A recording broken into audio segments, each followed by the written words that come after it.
You ask Tiger to solve. This deals with linear equations with one unknown. The final result is a equals 16. Let's solve it step by step. Group all constants on the right side of the equation. Subtract 5 from both sides. Group like terms. Simplify the arithmetic.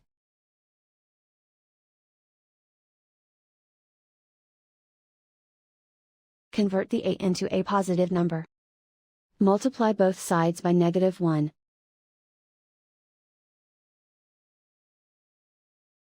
Remove the ones. Simplify the arithmetic. And so the final result is a equals 16.